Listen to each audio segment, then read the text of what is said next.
It's good to be here again, and I know that you had a great time with Ken K back there, right? He showed me the pictures back there, and so I'm here really providing footnotes to Ken. Whatever he said is right, okay? Just believe everything he said.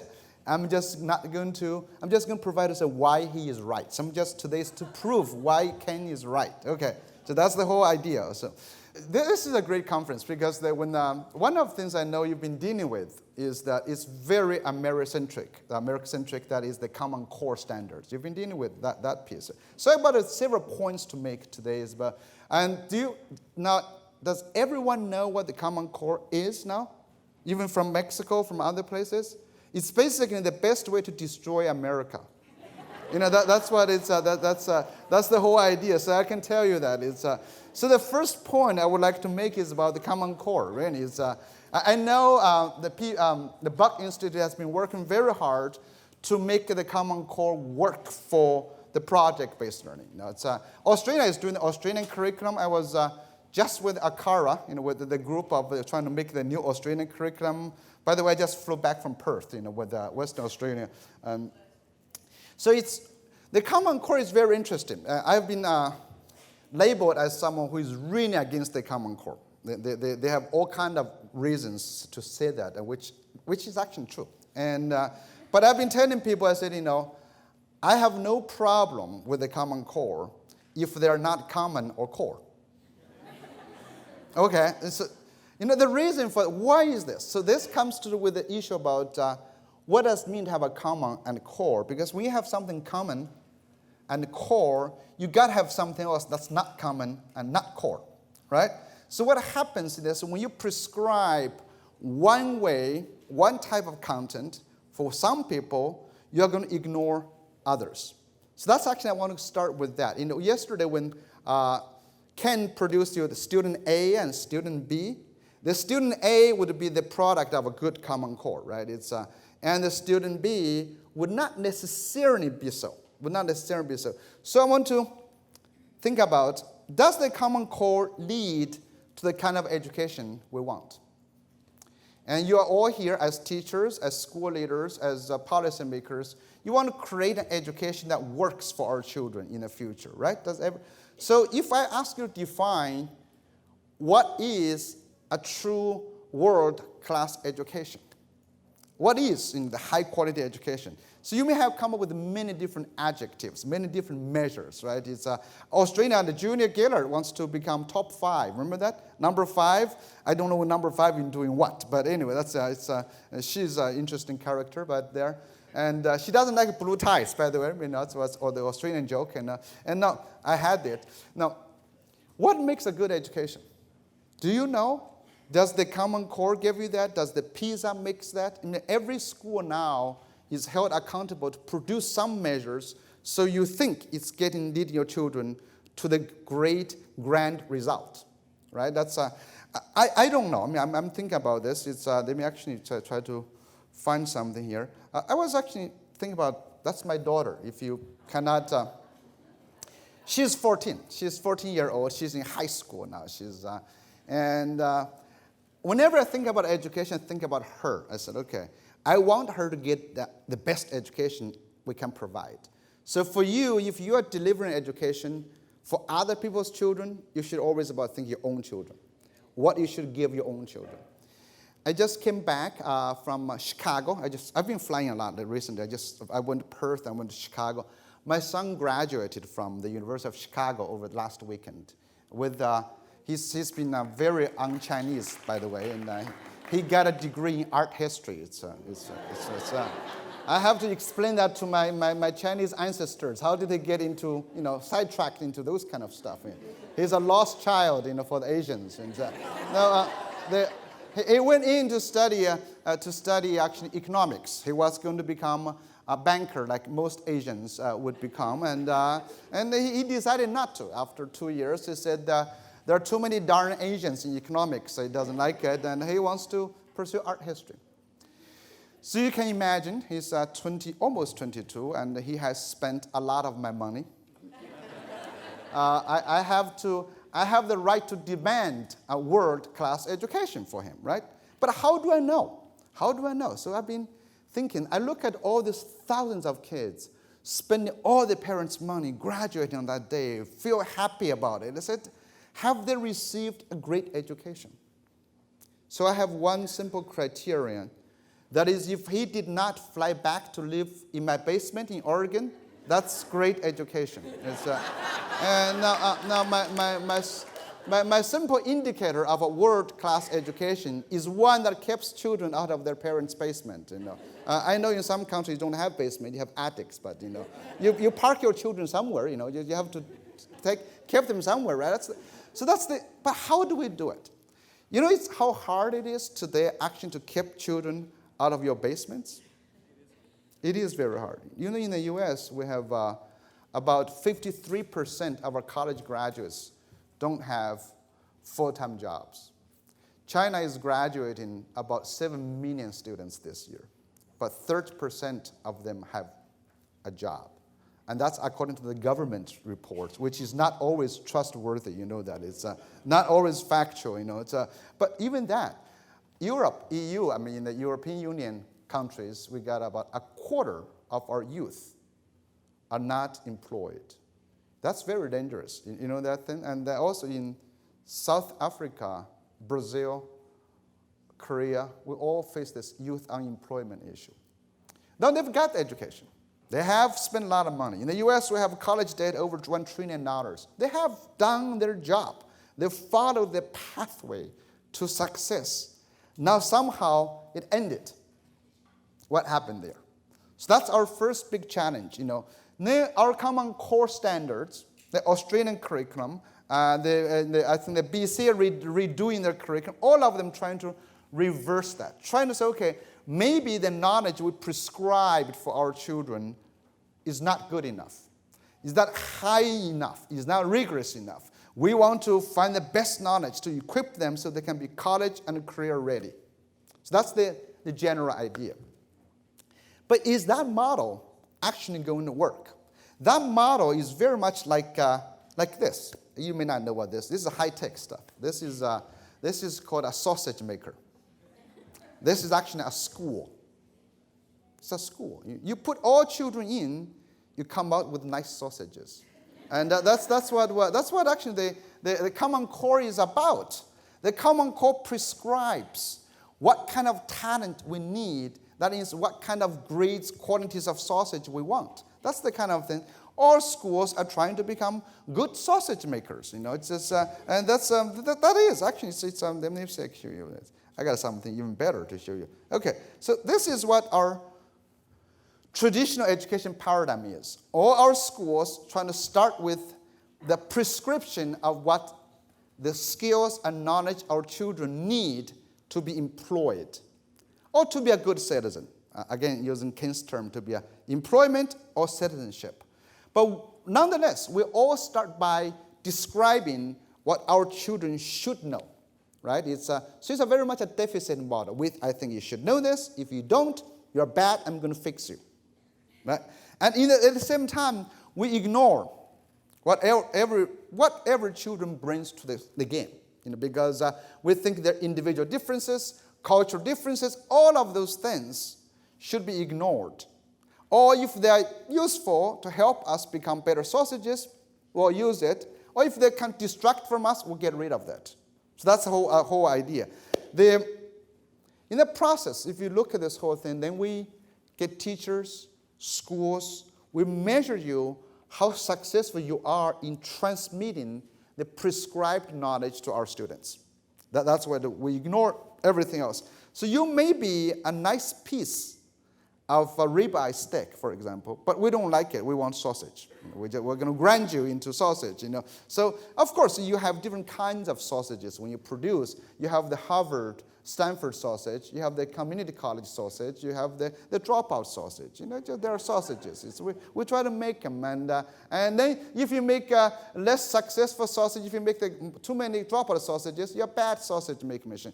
Right now, we are all pursuing to become better sausage makers. All the international assessments like the PISA, like TIMSS, all of them basically measures how successful you are at homogenizing people. We try to homogenize people. We try to make people the same. And we've been actually very successful. That's required.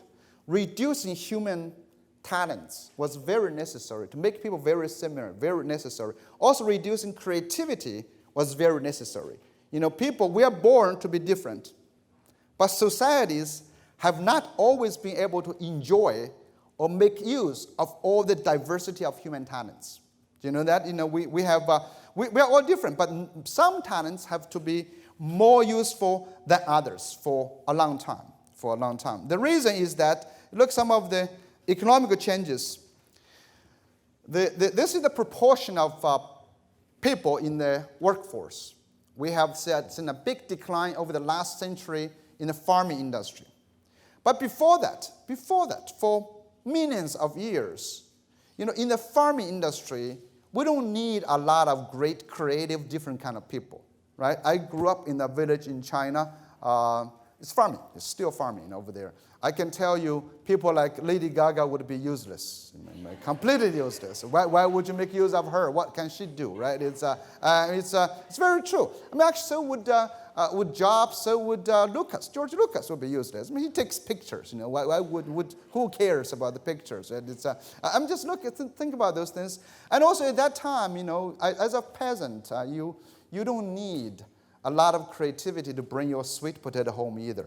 Just think about that. You don't need a lot of passion. You don't need to talk to your corn, all this stuff, right? You don't need those things. So you have to be compliant, mediocre, knowing the similar things. That's what we do. And in my village, if we were doing any common core standards, we would have how to drive a water buffalo. That's the common core in my village. It's everybody. We could predict. If you know the common core how to drive a water buffalo, you would have a good job, in essence. And I can tell you, I'm a failed water buffalo driver, so I'm here to talk to you guys. I've been a complete failure. I did not meet the common core standards in my village. So the second line, look at the working class, which really refers to traditional industrialized assembly line workers. That's for Henry Ford, for General Motors, even including some of we call white-collar workers are working class. Think about this: accountants, tax lawyers, all those kind of things. You don't need a lot of people either. You don't want to buy a car assembled by Lady Gaga either. That's going to be nuts, kind of. And so so for all of those things, most of the human jobs, society required people to have similar skills. You can prescribe that. And it was necessary. It was very necessary. So the few great people, creative talents, that survived the system. I don't think any school system can claim we intentionally produced Jobs, Gates. If you notice, most of them were dropouts, right? In the Silicon Valley, actually, the dropouts become bosses of the graduates. It's kind of sad, but that's how it happened. So those people, no system was deliberate in trying to cultivate because we had no need for them. But they happened by accident. Some societies were more tolerant of those strange people, so they have more entrepreneurs than others, and other places. And if you look at creativity, is something we never like. Human society never liked creative people, especially the authorities. Authorities don't like creative people. And creativity is a very inconvenient thing for others. Once creativity causes trouble to others, right? Look at, you're wasting all your time and money on buying this stuff. Someone create this thing, right? Did you notice that? And I blame most of today's social problems on creative people. Really, look at the air pollution in China. You blame the government, blame the drivers. I blame Henry Ford. Right? Without this automobile, if you don't consume so much, why would you have this? Don't you think? That's a reasonable way. Of course, you're from Saudi Arabia. Anyone from Saudi Arabia? Somebody there. Somebody, you told me. Well, anyway, Saudi Arabia has to thank Henry Ford because he made this gooey little dark stuff useful. Remember, that's the kind of thing. It's always both sides. The last economic recession, you should blame on the creative bankers. They came up with too many different solutions. And I've been actually looking at one of the things. This is actually, I don't know if you've seen this one. That's the creative product of some civil engineer. You know how to drive this? That's a creativity. That's results. And actually, this is in Chongqing, China. If you go there, if you learn how to drive this, I will be showing you a lot of respect. And the traffic lights. And this, anyone from England? Anyone have been to the Swindon, England. Have you seen this one? You know what this is? This is called a roundabout, but it's 5 roundabouts surrounding a big roundabout. You know, and again, that's a creative solution to a traffic problem, which is actually very problematic for the rest of us, right? So I tell you, creativity is never good, you know. So, you know, for a long time, human beings have been dealing with how to suppress creativity. Suppressing creativity has been our job. We either extremely creative people, if we cannot suppress them, we put them in jail, or we give them Nobel Peace Prize, something like that. You do something like that. I just want to, okay, let me show you this. I've been looking for stuff in the Bible. So how does the Bible treat creativity? You know, when you spend a lot of time in hotels, you know, get a free copy of a book and you read it. You know, I get to read a lot of the Bible. So it's and I know some of you may belong to some religion. This is not to make fun of the Bible. The Bible is simply, I'm treating it as a historic document. Okay, if you have any religious problems with me, don't talk to me. Okay, I'm simply treating this as a historic document. Okay, so what does the Bible say about creativity? The Bible says nothing about creativity. The only thing that comes close is rebellion. And because they treat any creative people who come with new ideas as rebellious people. And what are you going to do with rebellious people? This is from the Old Testament. It says, if a man has a stubborn and rebellious son who will not obey the voice of his father or the voice of his mother. You know, stubborn, into this term, you would translate in King K's forces, that would be resilient. You know, we call that. If you have a resilient creative son, if you use the modern terms, what are you going to do with this guy? You know, this man. You take him out to the gate of the city where, you know, he lives. And this is what you shall say to the elders of the city. It says, this our son is stubborn and rebellious. He will not obey our voice. He is a glutton and a drunkard. I couldn't find any evidence to show that, you know. Just this is kind of a smear campaign. That was, he's rebellious, now he's drunkard. You know, it's hard to be creative, okay. What are you going to do with them? Okay, here's what you do. Then all the men of the city shall stone him to death with stones. That's harsh, but it's bad. It's a bad English sentence too, actually. It's because stone him implies the tool, right, you know. You stone him with stones already. It's a bad sentence. Someone needs to correct this. But you know, we do.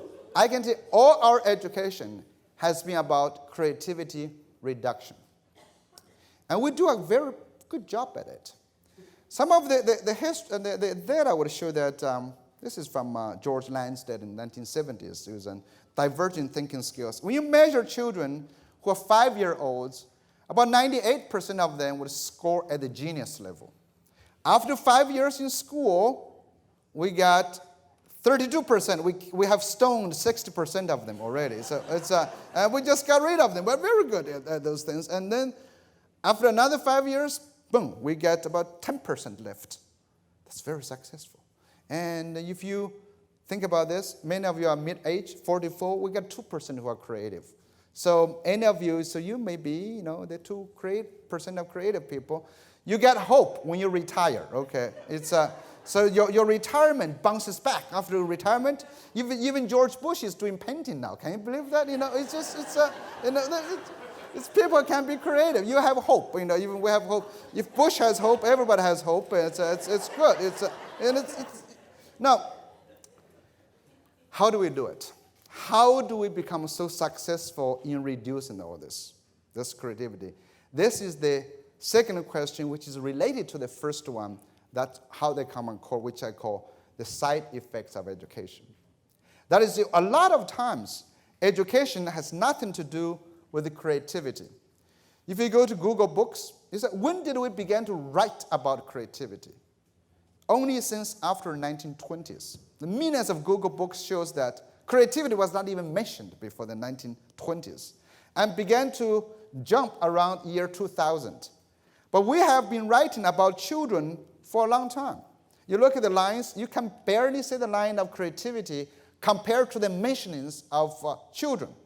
We've been writing about children a lot for a long time. I just wonder what they write about. It must be writing about how to stone them. You know, which is actually true. Most books about children is about how to discipline them, how to turn them into sausages, and how do we teach them. Most of your schools, your pedagogy teaching is about how do you transmit what you believe is good to all students at the same time to get rid of something else. This has to do with when we produce this model, the sausage-making model, it's not innocent, okay?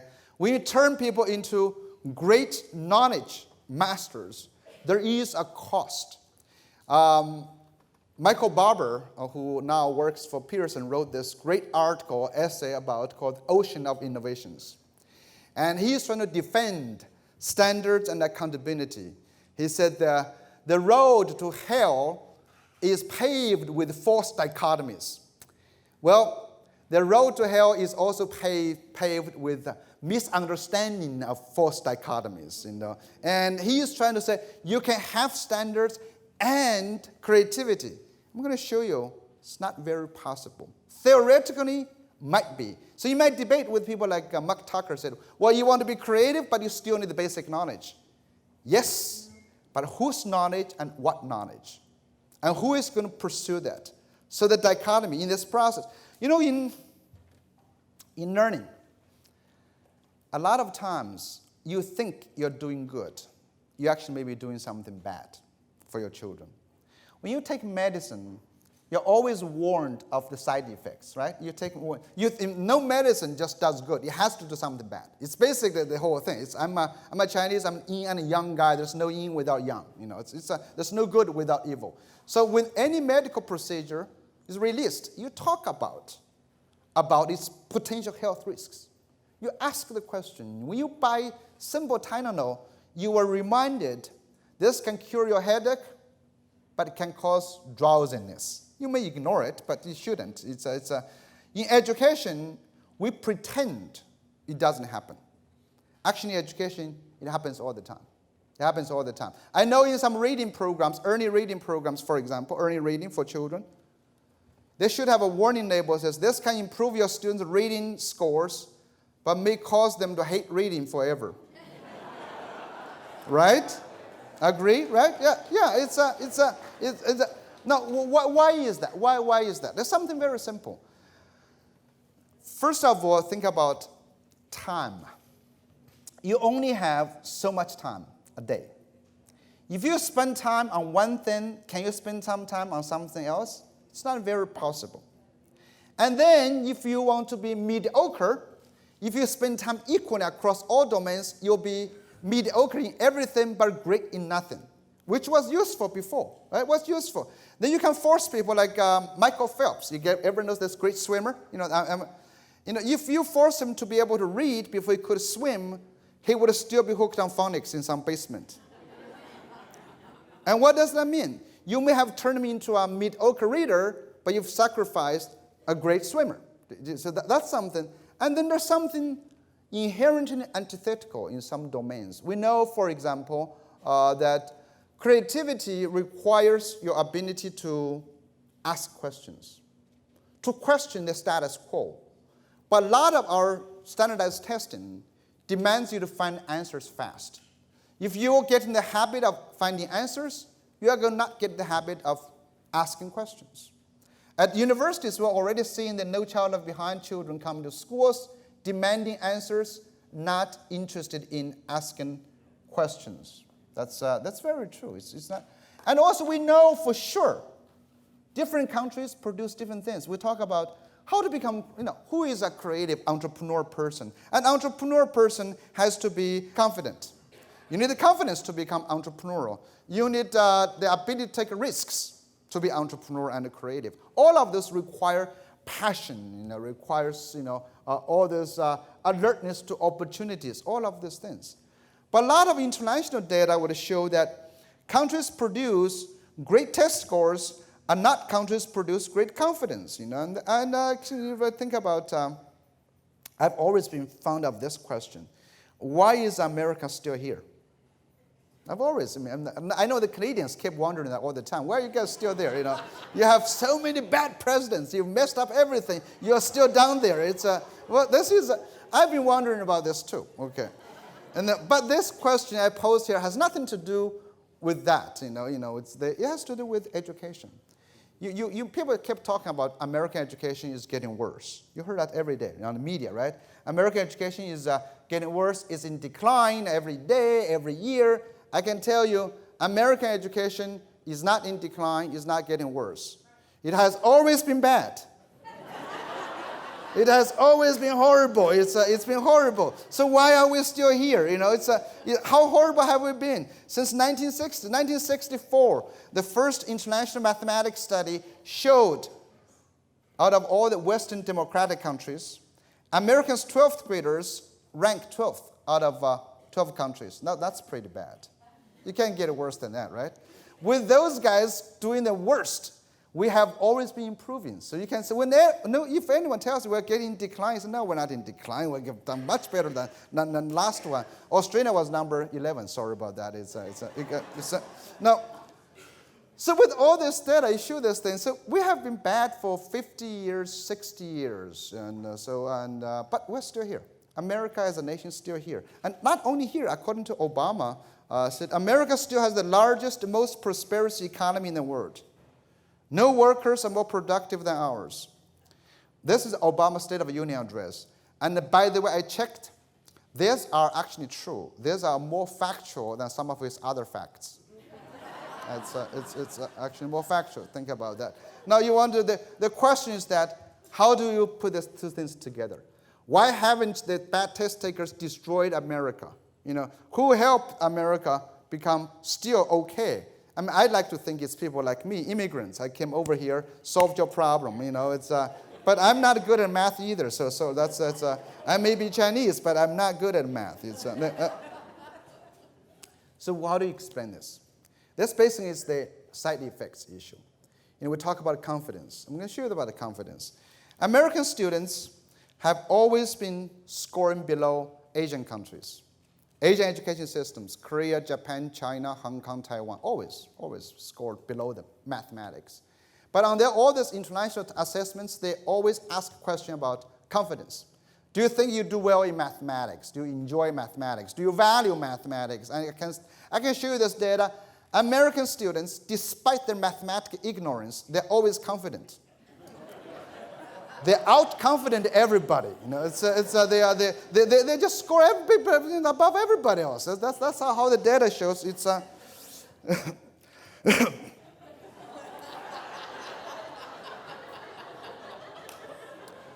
That's very American, very Australian, very England. And I was looking at some of the newest data. The newest data of TIMSS, of Trends International Mathematics Studies, the newest, just released last year, 2011. So I took the top performing countries. Do you notice top performing countries? And they took some of the other countries. I'm trying to basically show math performance, test scores, is simply a matter of the tools you use to eat. It's a utensil problem. The chopstick using countries outscore spoon using countries. Do you notice that?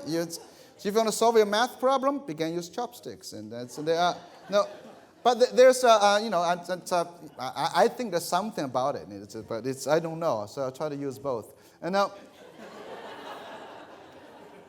this is 8th grade math. Look at second column. That's 8th grade confidence. Korea is number 1 in math scores, but their confidence is almost at the bottom. Their students, 3%. Singapore actually has been on the rise. Singapore has now got about 14%, And then in the parentheses are 4th grade. Then do they value math? Score well, but I really don't think math is valuable. Do you see this, the contrast of the different domains? Now, this has actually become a very interesting question. So we have seen this negative correlation across almost all international tests. On the TIMSS, in Finland, it's the same issue. In Finland, students always do well in science scores, but they have no interest, no science interest.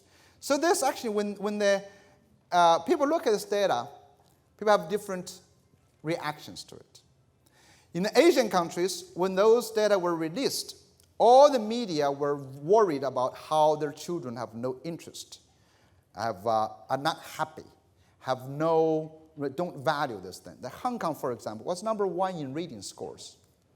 But their students' reading interest was exactly at the bottom of the world.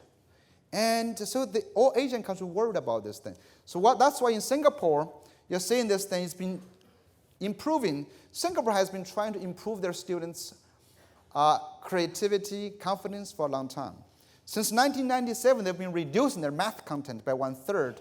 I was just with someone from the Singapore Ministry of Education. We were in Sydney, and she was the one talked to Akara as well, said that they've been trying to reduce. They've been trying to make math more optional and trying to take away all these tests. And in Korea, the same thing Korea has been trying. The new president is trying to implement a free semester for students. Free of tests, free of everything. They're trying to change. In the US and Australia, we look at our students' poor math scores, England included too. We blame our students' high confidence. Our children are bad at math because they are too confident. They feel too good about themselves. Why do they feel, our students are so bad because they think too highly of themselves? Why do they like themselves so much? Because they just don't know how bad they are. Why don't they know how bad they are? Because we don't have high standards. We demand too little. So we've been in the US since the 1990s, trying to increase the rigor of our standards. We call it global benchmarking. We try to change those things. And we try to test our kids often to make sure they know not only they're bad, they're really bad compared to people in other countries. Now we're called global benchmarking. We're trying to get our kids to compare our kids to students in Singapore, in Korea, all over the countries. But in the US, we never mentioned about the other kind of data. That's the issue. And this actually correlates highly with entrepreneurship skills. So in my book, I talk about how PISA, high-performing countries on the PISA have lower entrepreneur capabilities. So countries. America's still here somehow is because of those mathematically ignorant but extremely confident people who survived. It's somehow. Because that is required for creativity and entrepreneurship. So you want to summarize, bring this little thing together. I want to give you another example of, when I talk about I'm a field peasant, so is Lady Gaga is a field peasant too. She couldn't do water buffalo driving, right? She would not be very useful in my village, but she will be very useful here. So American education also made those exceptionally creative people possible to survive. So that's what we have. So you want to explain, how do you become the best sausage maker? How do you become best sausage maker? This is what we do. This is, I summarize Asian countries. When you admire every other education system, when you want to implement the common core, in essence, this is what you do. If you want good test scores, if you want to get into top 5 in Australia, this is what you do. First off, you demand everyone to be the same and study the same. If you are not the same, I'm going to fix you. And then you come up with very demanding assessments and rank them so they can feel really bad about themselves. That's what you do. You remember you rank them? But the Professor Amy Chua, Tiger Mom, says the same thing. I want my children to be number 1. But how many number 1s can you have? You have only 2 domains, 2 areas. You can only have 1, right? And that's what, we do not live in Minnesota. There is Lake Wobegon there. I don't know if it's where all children above average. Remember those Garrison Keillor shows? It's not possible if you only have 2 subjects. And then you rank them, and also you reward and punish them accordingly. You reward the students, you reward the teacher or punish teachers and schools accordingly. And that way, you ensure everybody's energy is doing that. So all of this, and you make sure kids lose interest, confidence, tell them, it's not about your interest. It's about getting the scores, getting into the best college. And that's why we're trying to, a pathway. So this is the best way to produce on average scores, produce mediocre people who have no interest or passion in something but as good scores. That's how you do it. That's why the Common Core is a problem. The Common Core is a big problem in this sense because it demands everybody to be the same. Again, with all the curriculum, on the one hand, the common core people will say, oh, we talk about creativity.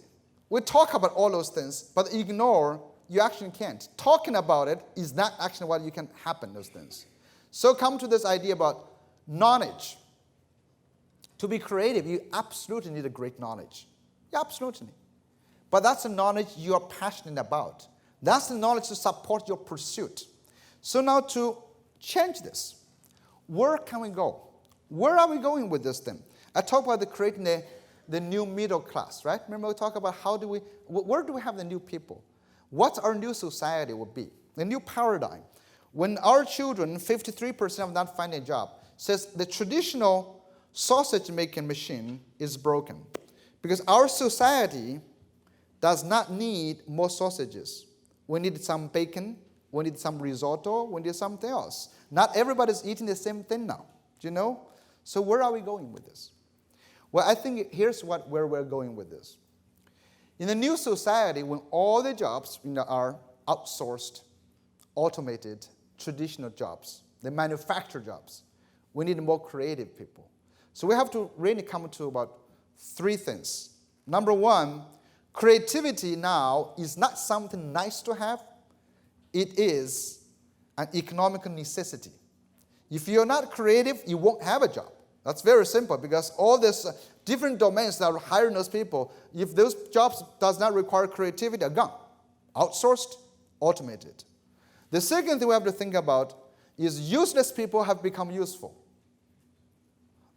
Kim Kardashian, think about Kardashian. That's a good example. I met Kim last year in actually Melbourne at the Crown, a casino place in the Crown. There's one of the Crown hotels. I was staying there, and so she was escorted by a bunch of people and followed by a lot of children. They said, "Please give way. Kim is here." I had no idea who the heck Kim was, So I said, "So who is Kim?" So, well, Kim Kardashian. So I still didn't know who she was. So I called my daughter, and the one I showed you, I said, "So Athena," it's my daughter's name. I said, "Athena, who is Kim? Why are people following her?" Athena said, "Oh, must be Kim Kardashian." I said, "Well, yeah, I know, but why are people following her?" My daughter said, "Well, she's a celebrity." I said, "Yeah, celebrity for doing what?" And she said, "Nothing." And that's very true, right? The Kardashian is valuable for nothing, right? It's not valuable for doing nothing. But she meets my criteria. She's not in her parents' basement, So that gives me a big problem to solve as a researcher, right? So I need to figure out what's going on. Well, basically what's going on is Daniel Pink has pointed out. We have moved to the age of abundance, where useless people become useful. Traditionally undervalued talents become valuable. It's very simple. We're in age of abundance. And then in different age, different times, we consume different talents and different knowledge. When you talk about, again, Zuckerberg, what did they do? He created something that's going to waste your time, but people love it. That's a Facebook. Don't you think it's I'm thinking about giving another example is about food. Food is a good example. I live in the age of necessity in my little village. Nobody in my village need to be convinced with food commercials, different design of food that they need to eat. We were hungry enough, we have to eat, And most of our energy were spent on producing food. The talents at producing food, that's why driving a water buffalo is important. In America, we spend about 3% of our energy producing food. The rest is spent on convincing that you should eat. Do you notice how much money we spend on making food commercials?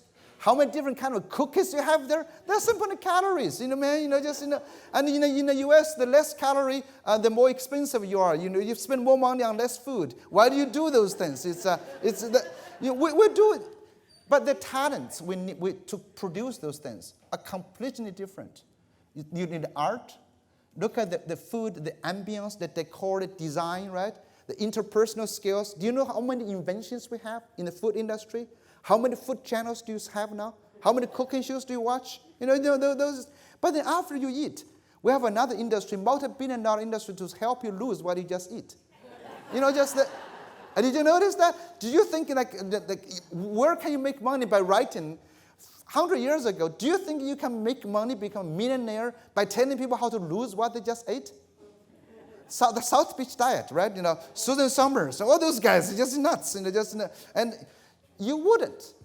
And then look at the gyms, athletic clubs, especially if you live in Novato, in Napa Valley. These people are nuts about losing weight. You know how much energy they waste every day riding a bike, go to all those gyms, all the different machines, and they have different clubs. And there are people providing valet parking so you don't lose what you're supposed to lose outside, you lose inside, all those things. Man, creativity, useless people have become useful. The second thing. The third thing is that although every talent has become useful, creativity is valuable, we lack one more thing, that is entrepreneurial spirit. We are still trying to wait for someone to deliver us a job. We're still thinking, I've done my job as a student. I finished learning whatever you tell me, and so I'm supposed to get a job. No. We have to create jobs for ourselves. If we don't have a job, we blame China. That's the problem. Did you notice that? Obama and Romney said, we don't have jobs, and it's damn Chinese cost us. No, it's not true. Do you notice that if you watch American politics, it's Obama and Romney's big debate was who hates China more. It's trying to show that, we hate outsourcing. No, we, as every country, have to get our children to create jobs. It's the entrepreneurial spirit we have lost. If you look at our children, the traditional homogeneous model, we treat our children as employees. They come to our school, we tell them, finish the 3 pages of homework, go home, you've done. We never inspire them to be responsible for creating opportunities for themselves and for other people. So to end, I know John is going to kick me out anyway, so it's fine. We need to move to a new paradigm, which is, I think, PBL is about, the Buck Institute is about. It's about enhancing every children's ability, enhance everyone's strength, not fix their deficit. In this new paradigm, we do think about 3 elements. Number 1, you have to think about every child has value. Every talent in the 21st century is valuable. If Lady Gaga is useful, anyone can be useful.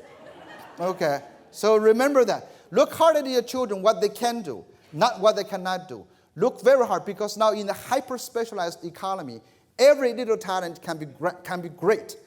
Do not expect everyone to be great in everything. That's just a fantasy. You can be mediocre at everything. That's not going to be very useful. In my life, I've always learned how to run away from what I'm not good at. It's very basic. I was not good at math, so I learned English. That's good. So it's always find that. So first element is a personalized educational experience for every child.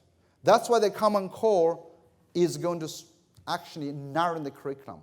When the Common Core provide a platform, when it includes something, it excludes something. When used as an opportunity, it becomes selection criteria. Do you notice that? If you're not good at this, then you're no good. I'm going to fix you. In New York City, already we're saying that if you can't read, you can't do anything else. You must be able to read first. I don't want to read. I want to hire the Chinese to read it for me. It's if you can be if you can be president without knowing how to read, I can do this. You can just you should allow those things to happen. Number 2, which is very related to PBL, is I call product-oriented learning. That our children have learned to be engaged in making things from very early on, making things that matter, learn how to make things that meet other people's needs. A good entrepreneur is simply someone who can discover what other people need and use their talents, knowledge, and effort to help make others' lives better. But our children have learned how to understand their needs. And all of these things have to happen in a globalist context. So one example, then I will end. So here's something I would encourage to do. I've been trying to build a platform to enable students to pursue a personalized education experience oriented toward making products in a globalized context. It's called obaworld.net. OBA is the 3 letters in the middle of global, so I call it the heart of global. But the real reason I pick it is that it's a word that can be pronounced in any language without messing it up. Okay, it's called OBA. Try it in Spanish. Oba. Good job, right? Even in Chinese we can do OBA. Okay. Now, so what it is, it's an online learning platform that enables every child to create courses, content, And they can use the courses to submit as assignments to your course, but they can also turn that as a course to teach other people. Imagine American students, Canadian students, Australian students, you can compete by making personalized English textbooks for Chinese kids, running online English classes for Japanese students. And of course, you have to compete. The Canadian English might be the best, but however, I like Australian accent too. And so you can do that. How about your students engaging in creating the best of the Kang Academy? You can do better. Some students maybe teach better than Zhao Kang. I bet you have some. Actually, he's quite a boring teacher in many ways, but you can do better. You can create those things. You can share with others. And as a school, if you are doing project-based learning, you can involve your students in learning, become partners to make things together with others. Because one of the things about becoming a global entrepreneur is about understanding your weaknesses and other people's strengths. True collaboration is today considered cheating in our schools. Basically, you outsource what you're not good at to somebody else, right? I was never good at math, so I wrote English essays for people who are good at math, did my homework on my math. That's what I call, I always learn how to hire others. It's very important. And so all of this, if you get on, it's very simple. We're only charging like $1 per student per year, so no one can say we can't afford it. And there's a free version too. It's obaverse.net. And I'm trying to use this to enable all of you, the innovative educators, a platform, to use their platform to change, to drive a global movement that enables students to become makers, entrepreneurs, and people who are concerned about other people. So you get on that. And the second one is basically a master's program I'm trying to build. I'm still looking for students, to in this one, an online program to drive to call global education leadership. If anyone is interested in that, you can get on the web, look for those things. So very simple. We have to make sure our education is about enhancing everyone's personal passion and interest. Engage them in making things and help them understand we live in a globalized world. We're not doing global competition, we're doing global collaboration. Thank you. Thank you. Thank you. Thank you. Thank you.